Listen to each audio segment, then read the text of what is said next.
The night before my wedding, my fiancée spent her first night with her first love. I left the engagement ring behind and walked away.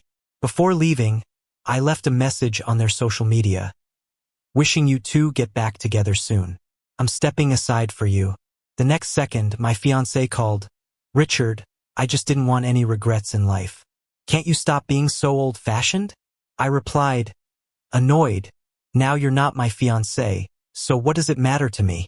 But she panicked. At her bachelorette party, my fiancé gave her first night to her first love, Paul. I took off the engagement ring and unilaterally announced the wedding was off. When the news reached Laura, she angrily called, Richard, what drama are you pulling now? If the wedding's off, what am I supposed to do? Do you want everyone to laugh at me? Stop being so petty. I just didn't want any regrets in life. I'm about to marry you. What more do you want? Her voice was full of blame, as if this was all my fault. But clearly, the one in the wrong was her. I took a deep breath, clenching my fists. I thought she'd try to make me stay when I canceled the wedding, but she started blaming me instead. From age 20 to 27, I'd been chasing her, but in her heart, I meant nothing. She'd always loved Paul. I tried to calm myself down. Laura, we're breaking up. There was a pause on the other end. Then she remarked disdainfully, Fine, Richard, so you've got some backbone. Break up. Huh? Sure, I agree. Let's see who else would want you besides me. You're just an unlucky jinx who thinks he's something special. My heart ached, and my breathing quickened. Her words were like a blunt knife slowly cutting at my heart. She knew how to hurt me the most, so she could easily bring me to my knees. I took a deep breath, trying to steady myself. Yeah, I don't deserve you. This jinx is out. We're breaking up, wedding's off. I hung up the phone. A notification from Laura's social media popped up. She was lying on top of Paul, with not a thread on her, her face still flushed. She wrote, No matter how much time passes, you're the one I always loved but couldn't have. I've finally given myself to you. Now I belong to you. My heart was pierced again. Since Laura and I broke up, she no longer had to sneak around to have a secret relationship with Paul. Laura and I were college mates. She was the beauty of the Chinese department, and I was just a regular guy among the masses, someone everyone avoided. We met at a party where Laura stood up for me when I was bullied. People warned her not to get involved. They called me a jinx, saying my father died from a fall at a construction site when I was little. My mother, who was all I had, passed away 2 years later from overwork. I was sent to live with my aging grandmother, spending a carefree childhood there. But when I turned 10, my grandmother passed away too. From then on, I was sent to an orphanage. There, they all called me the jinx. They said I cursed my family to death, and everyone hated me, bullying me together. The only person who was kind to me, the house mother, passed away from illness shortly after I arrived. Her passing solidified my reputation as the jinx. For the next 8 years, I endured relentless bullying until I met Laura. Like an angel, she brought warmth to my dark life. Even though she was scared herself, she comforted me, Don't listen to them. None of that's your fault. You deserve everything good the world has to offer. At that moment, I fell for her, hard. Unfortunately, she had a boyfriend, Paul. From then, I started a long journey of unrequited love. In sophomore year, Paul went abroad to study, leading to a big fight between them, ending with a breakup. I seized this chance and pursued her relentlessly. Everyone laughed at me, saying Laura was like the moon in the sky, while I was dirt. How could a jinx like you ever be good enough for Laura? I thought about giving up, but I was defiant. Why should they rob me of the right to pursue happiness? So I chased Laura for 5 years. When she accepted my feelings, I was as happy as a kid. I thought I finally had the right to stand by her side. But when Paul returned, my dreams shattered. Laura's attention drifted back to him. One night, Laura was drunk, muttering Paul's name. That moment felt like someone had crushed my heart. Were my 5 years with her worth less than 1 year with Paul? I started doubting myself, but I kept reassuring myself. Paul was her first love. It's not easy to forget. It wasn't a big deal as long as I was there with her. But when Laura slept with Paul, I could no longer lie to myself. I never thought a girl's virtue depended on such trivial matters. But Laura always claimed to be cold about sex. She would even act disgusted if I accidentally touched her. Yet she could share a bed with Paul and go through with it? When Laura's parents found out the wedding was off, they angrily came to demand an explanation. Both of them immediately started blaming me without a word. Our Laura has been with you for years. We've booked the banquet. Now you say it's off? Are you trying to humiliate us in front of family and friends? Richard, I'm telling you, our Laura marrying you is your good fortune. You better not be ungrateful. I furiously tossed Laura and Paul's photos in front of them. Take a good look at the good deeds your wonderful daughter has done. The day before our wedding, she went and got a room with another guy. I'm Richard, and there's no way I'm putting up with that nonsense. Her parents looked like they'd swallowed something bitter. Laura's mom spoke up. So what? It's just a night, no big deal. Why are you making such a fuss? Her dad chimed in quickly. Yeah, it's been centuries since those old days. Why are you being so old-fashioned? Honestly, I found their comments kind of amusing in a ridiculous way. I just had to see how shameless this family could get. Feigning remorse, I sighed. Auntie, uncle, it's not that I'm fixated on this. I just need time to accept it. Laura's mom scoffed. Why can't you accept it? It's you being overly sensitive. It's an open world now. I couldn't agree more, nodding as I discreetly recorded the conversation. Laura's dad didn't look too happy. If this gets out, it won't be nice for anyone. Don't say we didn't give you a chance. As long as you keep quiet, Laura can still marry you. Struggling to hold my tongue, I said, shouldn't we ask Laura about this? Marriage involves two people. Their faces turned dark. What do you mean? Laura marrying you is a blessing. Don't push your luck. I put on my best heartbroken look and sighed. I want to be with Laura, but Paul's quite well off. I'm worried. The mention of Paul got her parents' eyes gleaming. You mean Paul, the one who was with Laura? I nodded, acting surprised. Didn't Laura tell you about him? With a glance and a cough, her dad said, we knew. If Laura and Paul have feelings and we're together, it's best to call off your wedding. Her mom agreed. Yes, this isn't your concern anymore. Inside, I was ecstatic, but I acted heartbroken. But I really love Laura. Before I could finish, they cut me off. Enough, Laura's not your concern anymore. They left in a hurry. As they walked away, I couldn't help but smile slyly. The show's just beginning. Word got back to Laura, and she stormed into my place, yelling, Richard, are you crazy? You really called off the wedding. You must think you're special. Have you forgotten how you begged for me? And just for this small thing, you're canceling everything? You think you never made mistakes all these years? She started trashing things, furious. I only wanted no regrets. Why are you being old-fashioned? And you told my parents? How can you be so heartless? I watched quietly as she threw her tantrum. The girl who once saved me seemed like a total stranger. For a second, I doubted this was the sweet girl I knew.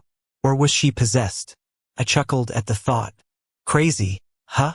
I approached, pulling the pillow from her hands. Enough of this? She seemed startled by my firmness, probably unused to it. I took a breath. Laura, I truly liked you and thought you felt the same.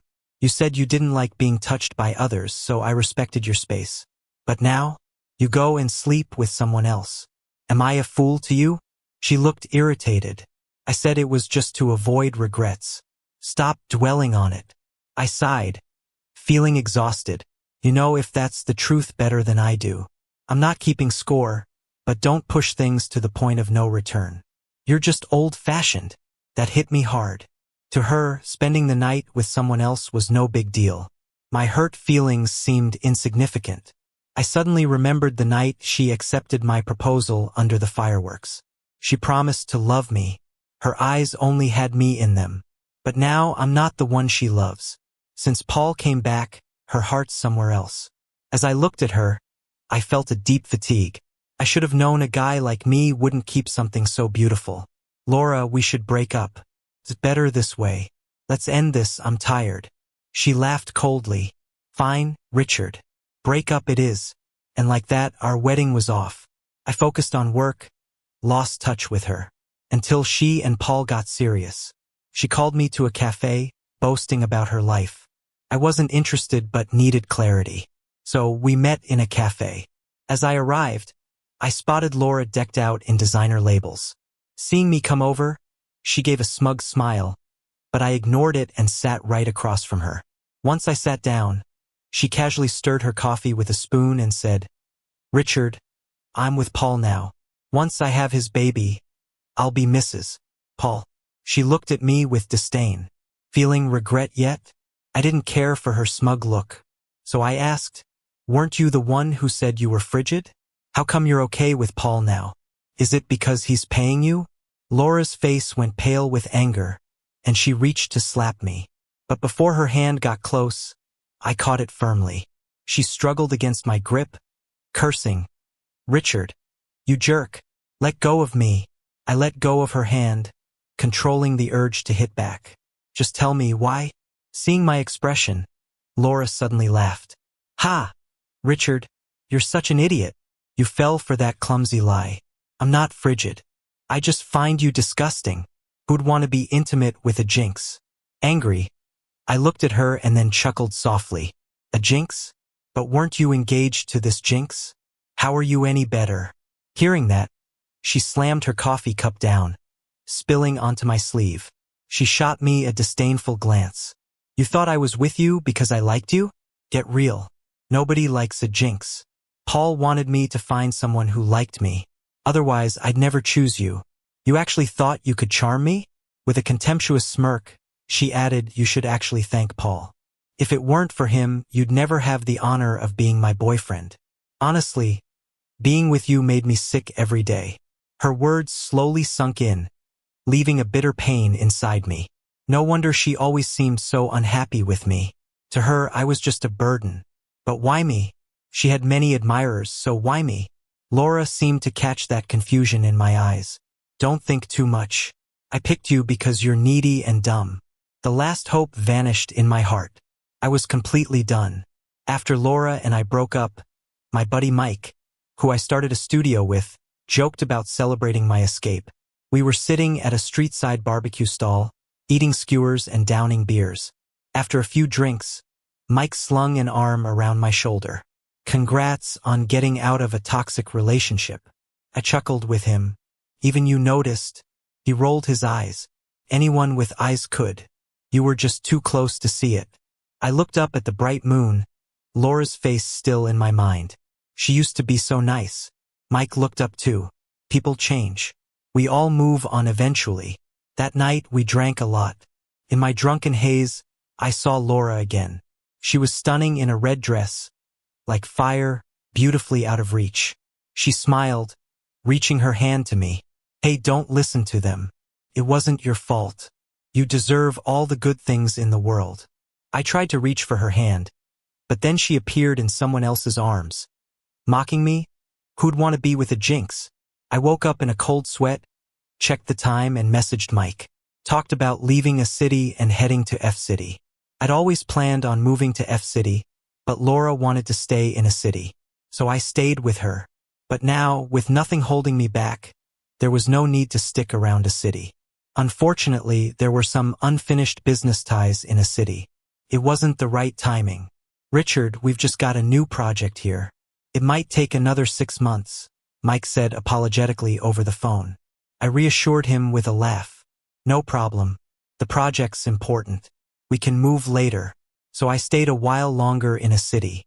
During that time, Laura would send me messages, flaunting her new life. "Richard, did you see? I'm living the high life now. Things you, a jinx, could never afford." I rarely looked at her messages but sometimes peeked. Mike thought I still pined for her and often lectured me. I was non-committal. Don't worry. I'd never put myself in a position to be cheated on. Not long after, Laura announced she was pregnant, gleefully sharing the joy online, hinting she'd marry into wealth. She even messaged me to boast. "Richard, I'm pregnant. Paul said once I safely have the baby, I'm his wife." Jealous? I found her annoying and blocked her on everything. After that, peace returned. 5 months later, I ran into Laura at the mall. She was in a maternity store shopping around. Looking at her from behind, I didn't know how to feel. Maybe I should congratulate her on achieving her goal. As I was leaving, I caught her conversation with a sales rep. They say people change, but the tiredness on her face, that didn't seem to fade. Maybe because of the hormones, her face, which she always took care of, broke out with acne of all sizes. Her belly was slightly sticking out, and she was so thin that she looked like skin and bones. Her figure had completely changed. I was a bit surprised because no matter what, Paul wouldn't just ignore her, right? Why did she look like this and not better with pregnancy? Just when I was puzzled, Paul walked in, looking annoyed. Seeing Paul, Laura immediately put on a pleased smile. She held her belly and eagerly walked over to Paul. "Paul, why are you here?" As she spoke, she tried to hook her arm around Paul's, but he subtly avoided her. Watching this, I couldn't help but find it a bit funny. She went through all those hoops to marry Paul, and now, it's all just self-deception. Laura saw Paul avoid her, so she awkwardly drew her hand back and stood to the side, embarrassed. Paul didn't even want to look at her, and said with a frown, "Didn't I tell you not to come out these days? Can't you understand?" A flash of panic crossed Laura's face. "Paul, I wasn't wandering around." All right, I don't want to hear your explanations. Just come back with me now." Finished speaking, Paul ignored the eyes of others around them and dragged Laura away. Watching them leave, I couldn't help but smile. The show was just getting started. Paul was somehow afraid of Laura appearing in public because his fiancée was coming back. Yes, Paul had a fiancée and she was a real rich girl. Paul needed Wendy to provide funds, so he proposed an arranged marriage. Word is, this spoiled and overbearing rich girl hates for anyone to steal her things. In a couple of days, this spoiled and overbearing lady would be returning to the country. When that happens, there's bound to be more drama. Sure enough, within a few days, all the big financial news outlets were reporting on her return and her marriage contract with Paul. And here I was, packing my bags, planning to leave any time. During this time, Mike had been trying to set me up with his sister. At first, I refused, but as I got to know her, I found out she's actually really nice. Before I knew it, I started liking this sweet and caring girl. I figured once I settled down in City F, I'd make things official with her. Just as I was lost in my happiness, Laura came knocking on my door. When she arrived, Emily and I were getting ready to load the luggage into the car. Seeing me moving stuff, Laura suddenly blocked my path. "Richard, what are you doing?" "Moving," I answered her calmly, but Laura acted like she'd lost her mind, clinging to me. "What gives you the right to move? Where are you going?" "I won't allow you to move." As she clutched onto me, I began feeling inexplicably annoyed and wanted to push her away. But, thinking of the child in her belly, I just stood there. Just as I was at a loss, Emily came over. She frowned at Laura holding my hand, then smiled sweetly at Laura. "Miss, you're holding my boyfriend's hand." Emily's tone was still gentle and poised, but Laura panicked. She looked at me incredulously. What did she say? "She's your girlfriend?" Her eyes filled with anger and heartbreak, as if I was some jerk who abandoned her. "Did I give you permission to have a girlfriend? How dare you find one behind my back? Have you two been sneaking around?" Then she seemed to think of something, and nodded as she stepped back. I thought, how could you bear to break up with me? Turns out there was someone outside all along, no wonder. She raised her bloodshot eyes, staring at me. "You broke up with me just for your mistress, didn't you?" I stepped forward, shielding Emily behind me. "Are you crazy? We already broke up. Me having a girlfriend has nothing to do with you. Also, I met Emily after our breakup. If you keep slandering Emily, don't blame me for being ruthless. Lastly, if you're unwell, go see a doctor. Don't lose it in front of me." As I took Emily's hand to leave, Laura blocked my way again. This time, her look held a bit of pleading. "Please don't go, okay? That rich girl Wendy isn't even human. She wants to kill the baby in my belly. I really have no other choice. I'm begging you. Save me. Okay?" I looked at Laura, half amused. "Oh, you want me to save you? What can a loser like me do for you?" Seeing my reaction, Laura started apologizing. "Richard, I was wrong. I'm sorry for what I did before. As long as you help me, I'll do anything you say. Help you? How? Seeing my hesitation, Laura glanced at Emily, then hurriedly said, simple, just publicly admit that the baby in my belly is yours, and that we're engaged. Before she could finish, I laughed coldly. Laura, you've got quite an imagination. You plan to use me to keep this child, then leverage it for benefits from Paul? Laura stammered, as long as you agree, I'll be good to you. We can be a happy family of 3. Laura, why do you think I'd be stupid enough to wear a green hat for you? And why would I want you, a used piece?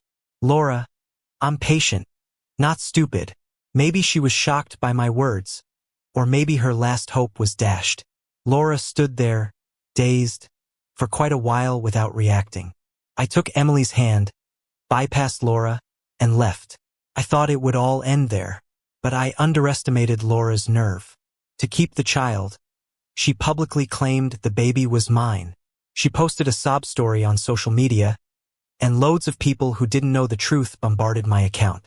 They insulted me and even dredged up my past, saying I was a jinx and that anyone I associated with was doomed.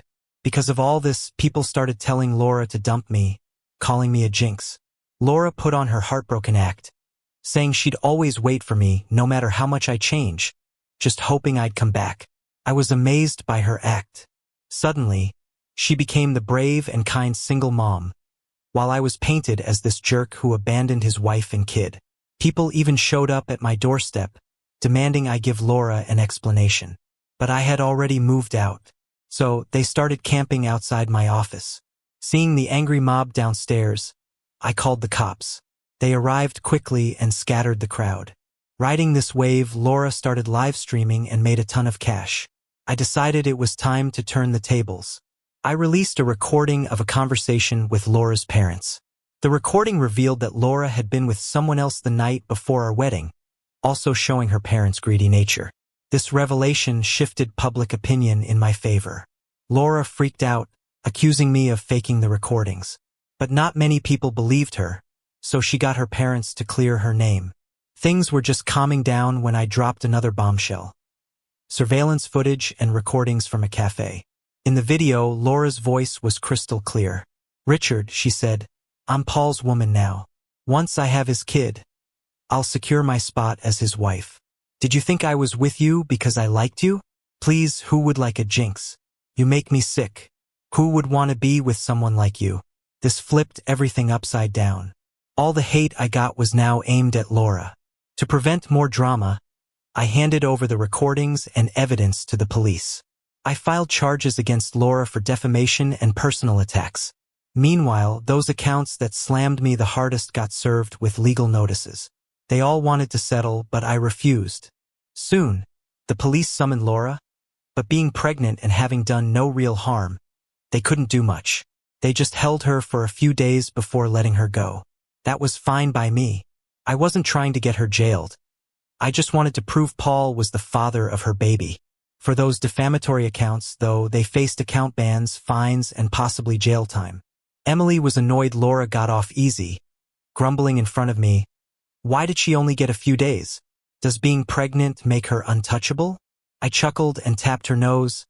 I wasn't trying to put her behind bars. Emily swatted my hand away with a frown. Are you still hung up on her? Is that why you didn't want her jailed? I laughed. What are you talking about? After what she did to me, I'd be crazy to still care about her. Emily giggled at my reply. Things unfolded just as I expected. Once Wendy found out, she was relentless. She pressured Laura to get an abortion. Laura refused, thinking the child in her belly was Paul's prized possession that he'd surely protect. But she overestimated herself. It was just a child, and there were plenty willing to have Paul's baby if needed. If Laura hadn't blown this up right before the families were supposed to join through marriage, things wouldn't have gone this far. Even if Wendy couldn't tolerate her, for the sake of the marriage alliance, they wouldn't have been so harsh. Affairs like these were not uncommon in their circles. The real issue was the timing. It messed up the merger plans. Wendy couldn't allow Paul to have a child with someone else. It would have been a huge embarrassment. And Paul, without securing Wendy's family's wealth, wouldn't jeopardize his relationship for an illegitimate child. So they cut ties with Laura and her child. But Laura wasn't about to just give up her baby. Not only was there some affection from Paul, but if he passed on, the child would inherit a big chunk of both families' assets. Laura made her escape in the dead of night, but Wendy's people caught her before she could leave the city and forced her to terminate the pregnancy. When I heard this, aside from feeling a bit sorry for Laura, I was unfazed. I was busy planning an unforgettable proposal for Emily. Our engagement day coincided with Paul and Wendy's big wedding, broadcast live on every screen in the city. Holding Emily close, I silently vowed that when we got married, I'd give her a grand celebration, making her the happiest bride ever. Lost in thoughts about our future, something caught my eye on the huge screen. A crazed-looking woman, gaunt and wild-eyed, storming towards Wendy on stage. Screaming in rage, she shouted, "Wendy, you witch! You killed my son. I'll make you pay." The wedding went completely haywire in seconds. The bodyguard rushed over to protect Wendy, but it was too late. The fruit knife in Laura's hand was just inches from Wendy. The guests were all stunned. Not a single one stepped in to protect Wendy. Laura aimed the knife straight for Wendy's abdomen. In the nick of time, Paul stepped in front of Wendy. The knife in Laura's hand stabbed Paul. Only when Paul fell did everyone snap out of it. They all rushed towards him. In mere seconds, the grand wedding turned into a crime scene. Calls to 911 and for ambulances filled the air. Laura stood there in a daze, gazing at Paul lying in a pool of blood. The knife fell from her hand, and she babbled incomprehensibly, Why? No, it wasn't supposed to be like this. No, it's not." Wendy snapped out of her shock, pointing at Laura and shouting to the bodyguard, "What are you waiting for? Detain her now. Don't let her escape. Quickly." Then she turned to the media broadcasting the event live. "Turn off the live feed. Right now. If anyone leaks this, don't blame me for what happens." The scene cut off abruptly there. Emily and I sat in silence for a moment, stunned. Emily looked at me, shocked. "Oh my God, that was insane. Thank goodness we're moving. A city is definitely not where I want to be." I gently patted her back. "It's okay. It's all over now." The incident quickly became news. Even with both families trying to keep it quiet, the buzz never died down. The marriage between the two families became the talk of the town. Wendy was furious at home, and she wanted to break off the engagement. But the alliance was very public now, and Paul got hurt saving Wendy. It couldn't be denied, and if the drama escalated, Laura's abortion would surely come out too. Wendy had no choice but to endure it. Word was, Wendy didn't visit Paul once while he was hospitalized. As for Laura, she couldn't escape the charges of attempted murder. Just when everyone thought she was destined for justice, Laura's parents produced a mental health diagnosis. It clearly stated that Laura suffered from bipolar disorder. After police validation, it was deemed genuine, and Laura was released. After that, Emily, Mike, and I moved to F-City and started a new chapter. Emily and I had a beautiful wedding there. Watching Emily walking down the aisle filled me with a satisfaction I'd never known. I thought to myself, Emily and I are going to be so happy together. 2 years later, our daughter was born. She was like a little replica of Emily, except for her temper, which was all me. Mike would come home every day just to cuddle my little girl, acting like he was her real dad. When our daughter turned 3, work led Mike and me to move with Emily and her back to a city. After 5 years away, returning felt like coming back to a different place. While picking out clothes at the mall, I turned and saw Laura's parents. Their faces stiffened. They looked at Emily and our daughter with pure longing, sighed heavily, and muttered, "Poor Laura, unlucky." On the way home, I was lost in thought, and Emily noticed. She asked if something was bothering me. I told her what Laura's parents had said. After Laura had her breakdown, her parents couldn't bear to let her go, so they took care of her themselves. But her condition worsened. Medication stopped working. Her moods were volatile, veering between suicidal thoughts and violent urges. Her parents had no choice but to institutionalize her. Her condition eventually stabilized, but something triggered her, and she became extremely agitated. She kept talking about her deceased child, claiming the child had come for revenge. In a fit of impulse, she strangled a nurse with a stolen rope and jumped from the rooftop. By the time they found her, it was too late. Emily sighed deeply after hearing this. If only she hadn't treated you that way, her life might have been different. Then, something clicked in her mind, and she looked at me with a worried expression. Do you think Wendy had anything to do with Laura's breakdown? I glanced at my wife and reassured her. Whether Wendy had a hand in it doesn't concern us. Let it go. Everyone has their fate. Let's just enjoy our life. As for Laura, she was simply someone who passed through my life.